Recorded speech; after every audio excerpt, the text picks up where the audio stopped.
All right, welcome back. I want to share with you some more advanced resources and opportunities, ways that you can use Google Docs. For this podcast, what I'm going to share with you is how you can share these documents with others, how you can make copies of them and revise those copies, and then how you can organize all of these documents that you're going to end up with. So let's start over here on Abby's goal card. Now, maybe these responses could be helpful for others to be able to access and see where we're at with that. So maybe you want to share it with a coordinator or a principal or other team members or even all of the general ed teachers or perhaps even the parent.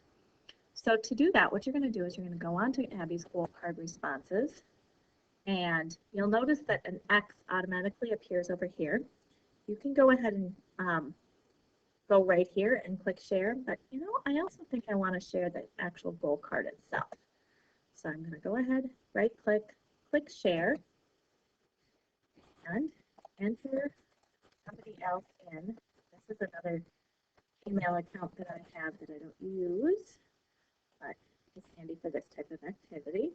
Now it's going to give me a warning because I'm sharing this with somebody outside of the Southern Plains organization or outside of my district.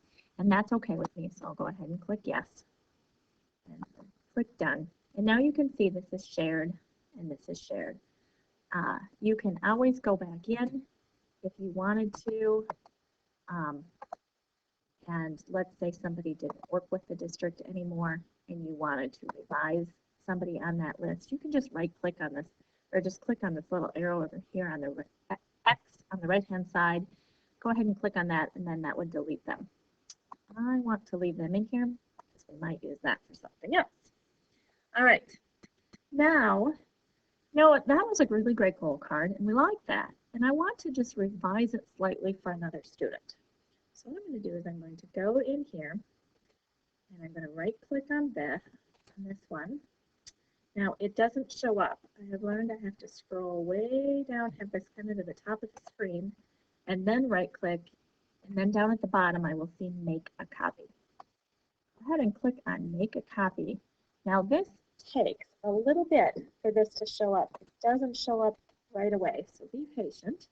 And it's going to take a little longer. Oh, there it appeared. Now we have copy of Abby's goal card appeared right here. So I'm going to revise that. And I'm going to right click that and click rename. And I'm going to change that to say Barry's goal card. I want to revise this. Now we have Barry's goal card right here. Now notice that it also, yep, okay. So now I'm going to go ahead into that document. And obviously I want to change this title to Barry's goal card. And then I can revise anything else within the document as well. I want to add another question. So for this question, I'm given an assignment. This student typically, I have learned that it's best to put this student and not list the student's name, because if you are doing copies, then it's one less thing for you to have to change. Now I want to pick something that we have not used yet. So I'm going to do choose from a list. This is just a way to show you more of the options. So from this list, I'm going to put my choices of what the teacher can choose. Spell right. Choose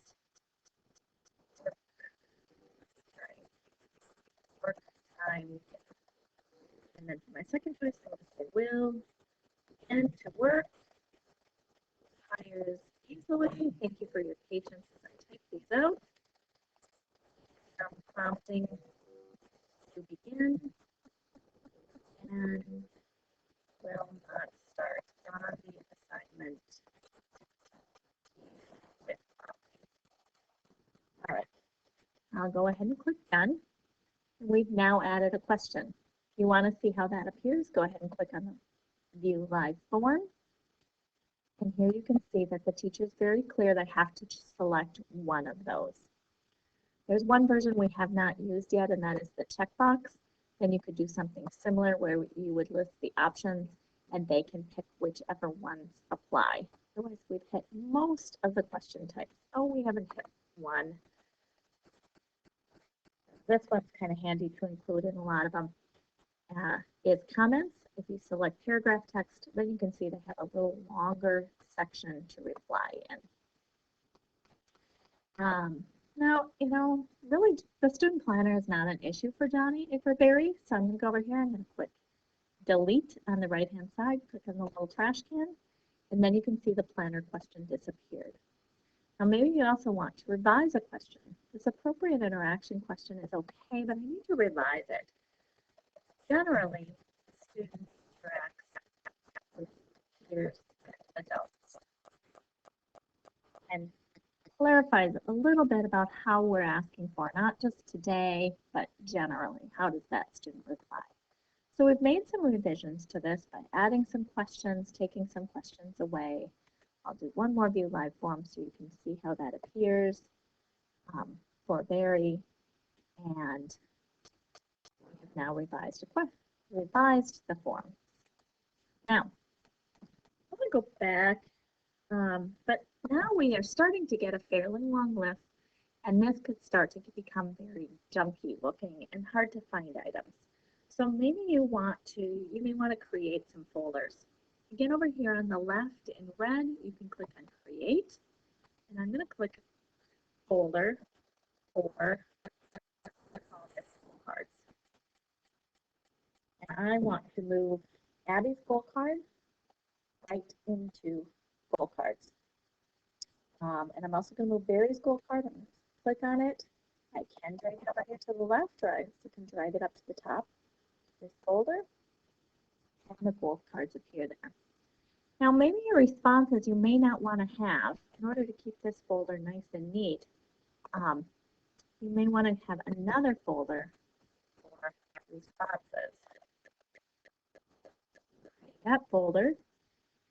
Another way that you can change the folders is you can just select the folders that you want. Up at the top, select Move To, Responses, Move, and boom, there they go. If I click over here on Responses, you will see that they have moved into that folder. I hope this is helpful. Thank you very much for your time.